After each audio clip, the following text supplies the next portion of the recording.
Hi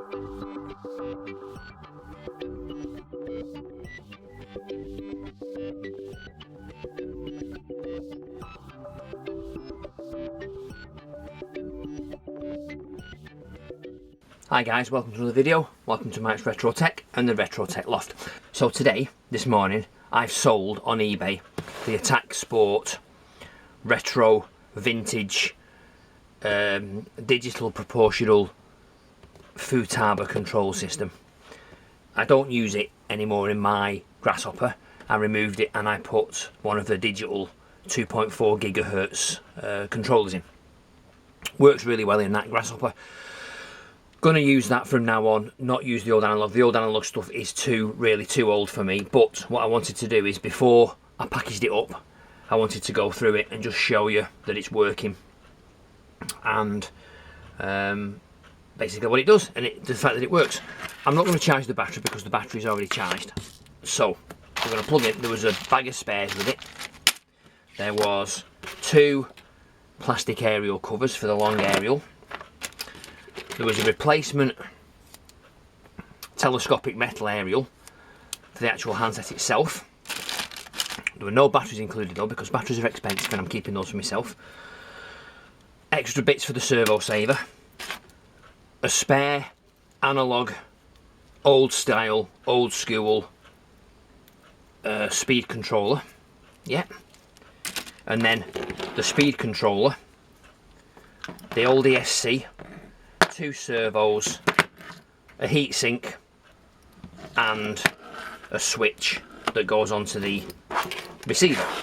So, what I want to do is connect all these up.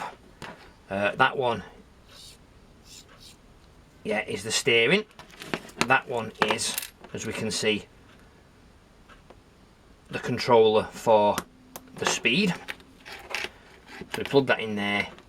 Plug that in there like so, and that should go left and right and up and down. No, that's the wrong, you can see that's the wrong way around. Look at that. That needs to go that way around like so, and that way like that. Right.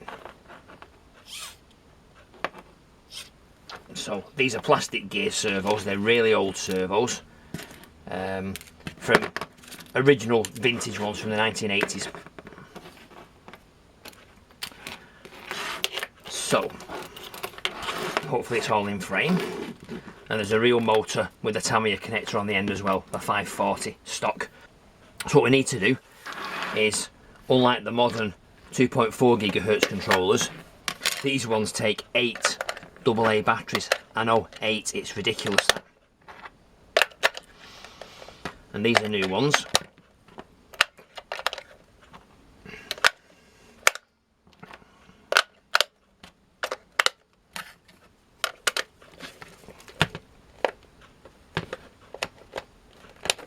Not put those in properly. Why have I not put those in properly? Yeah, there we go, that's better. They weren't seated properly. Okay, so can you see? We've got full charge, off, nothing, full charge.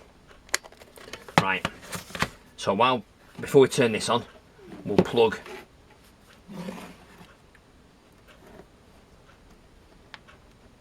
the battery in, and we turned off at the plug. Okay, there's the heatsink.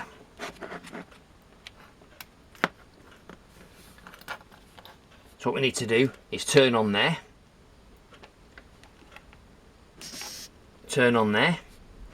and we've got, as you can see there on that, left and right.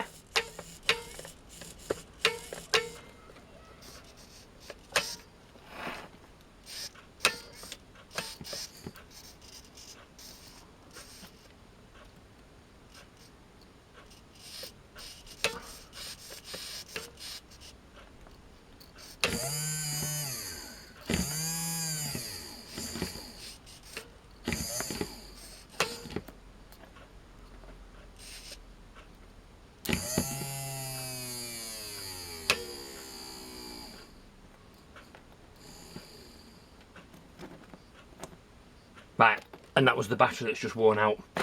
Let's try a different battery one that's not for sale, but one that I've got for myself that's my own, a 2500 one. Turn on.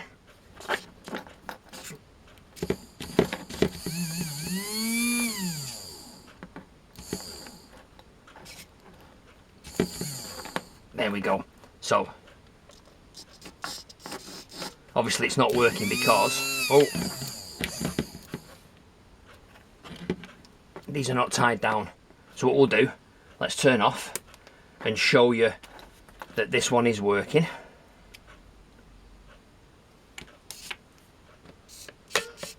Okay, so that's going to be, that will be in the Grasshopper that way, and that's forward and reverse, and then left and right. Yeah, and that shows that's working. And also,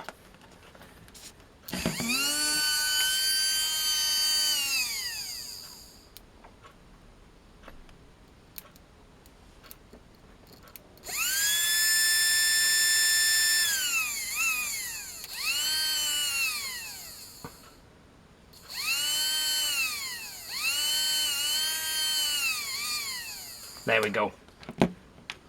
So that's working. That proves it. So there we go. So that was the testing out of the Futaba, however you want to call it, Attack Sport on band 2, which I believe is 27 megahertz.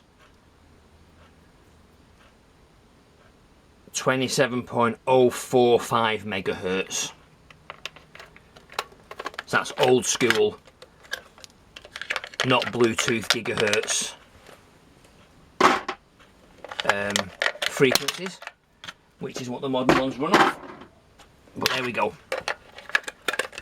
So yeah, so that's it. So battery needs charging, which I'll charge up and test again, but it'll be right. It had charge in it, it just ran out of charge just then. A stock 540 motor, which came with the Tamiya connector, which came in the Grasshopper. I think it was the Super G version, so it's not actually, I don't think it is stock actually then in that case. I think it was the speeded up version, I think it was the tuned version, but it's not branded Tamiya, so I don't know, maybe my dad changed it ages ago. No idea. No year on that either, it's going to be the 80s. Anyway, so that works. 27 megahertz receiving crystal, 27 megahertz transmission crystal, and 2 servos that worked left and right and power forward and backwards. So yeah, so there we go. So that was it. So that was the testing and proof it works of the Attack Sport from Futaba with the receiver on 27 megahertz. I hope you found it interesting and informative. Not something I want to use anymore. These I'd rather use the new digital ones, so that, you know, it's a bit too retro for me, this now. I like just running it, the old cars on the new equipment. So there you go. So as ever, if you wouldn't mind, please subscribe to the channel, click the bell icon, and then select all so you get notifications when I upload more videos. Do yourself a favour, grab the mobile app, sign into that, and then enable push notifications so that you immediately get a notification every Sunday at the moment at 6 o'clock when I upload more videos. Leave me a thumbs up, leave me a comment, share the video with your friends and family if you found it informative, but most of all, come back next week for another video. Thanks again, guys. See you next week. Bye bye.